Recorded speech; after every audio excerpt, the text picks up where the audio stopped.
what I admire and respect about Kyle Shanahan, I want to give him his props. I've been thinking about him. Like, on the one hand, I don't really consider him a coach. I think of him as like, most of the time, I think of him as a play caller and a play designer.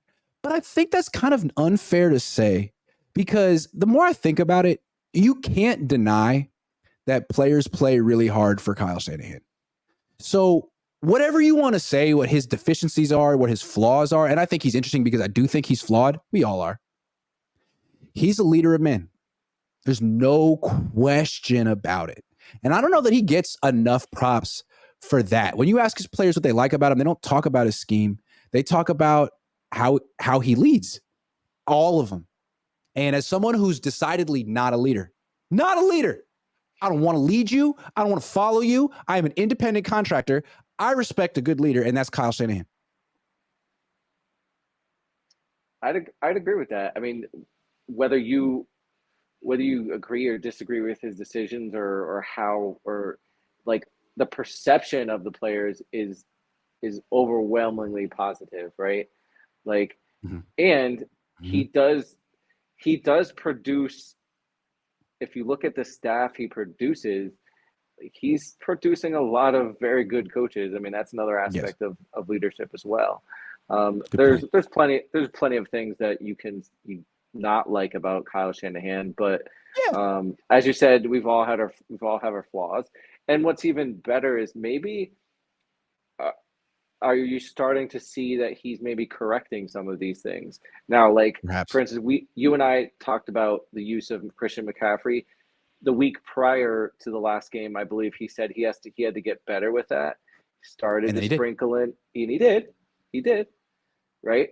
He did. Now, Mitchell got 10 carries last week. It was a thing of beauty. Right. Now, is that going to continue? Is he going to because if Mitchell can't go this week or is limited, is he just going to be like, all right, it's got to be Christian McCaffrey or nothing? Or like, is it going to be, oh, got to play Debo because Elijah Mitchell's out, can't play Jordan Mason, and I need to use Debo as a running back? Why is Ty Davis Price on the team? What would you say you do? Not his fault, but like, yo, you kept a fourth tailback to not suit him up. Anyway, we're talking about what we admire and respect about Kyle Shanahan. I spend so much time nitpicking him, criticizing him, talking about what he needs to improve on. And I like doing that with Kyle Shanahan because deep down, he's a good coach, a leader of men who's not – I put him on the hot seat so many times, but I've never fired him because he is a good coach. He's just flawed. And I like covering a flawed coach. And I don't know a coach who isn't flawed. Except and Josh McDaniels. And I think another thing, it seems like they're, maybe it's certainly an aspect of Kyle, or it seems like overall, like they're willing to move off of their mistakes. They're willing to just say, okay, this is a mistake. Let's just move on from it. You know, the Trey Lance situation, the Trey Sermon situation. You know, I think there's been a couple more like that. I think they've been able to learn that they can't just sit on a situation. They could have with Kinlaw, right? They could have went another year. They didn't have to sign Javon. They could have just went another year. Like, oh well, Kinlaw's knee's going to be healthy this year. Let's just plug him in there and go, right? I think they've learned to move on. I think that's definitely part of Kyle. JCK510 says, I don't think Kyle is a great leader. I think he's a great evaluator of talent and finds leaders around him, and he doesn't try to impose himself as the leader. That's what players respect, in my opinion. It's a good point. And we have criticized him for, you know, having a delegation, the Cabo crew, having a clique, deferring to veterans.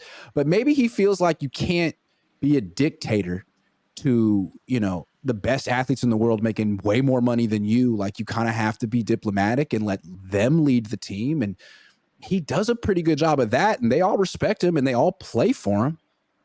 Yeah, it's not like they're a 500 team. I mean, they're getting to the NFC Championship. So like, whatever he's doing is actually working. They're just not.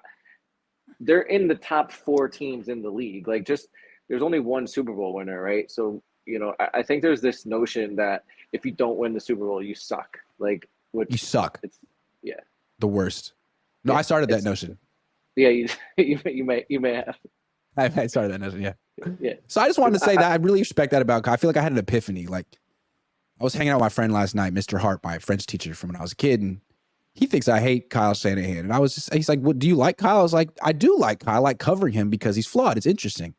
And we just kind of went from there. Like, yeah, flawed, but not bad. Like, good play designers, players respect him, players like him. you like his taste in music. Not really. No, I not a feel Weezy like he's guy. one of these dads who kind of like stopped discovering new music 15 years ago and has the same playlists that he plays all the time, and it's annoying. Also, what else annoys me about him? That's about Uh, it. um, um, No, uh, uh. how he like answers questions after losses. He's so defensive. But how he answers questions after wins, he's terrific, man. He's really nice after wins. Gracious. Do you think like when or if he ever wins a Super Bowl, is just gonna like he's gonna answer every single question that's thrown at him? Like When he wins the Super give Bowl, he's give gonna be on the podium, like, and he's gonna be talking to Roger Goodell, and he's gonna be like, "In your face, Grant, right here." and you're just gonna have to eat it, right? You're just I'm gonna be like, "Thank you. That's what quality control is all about."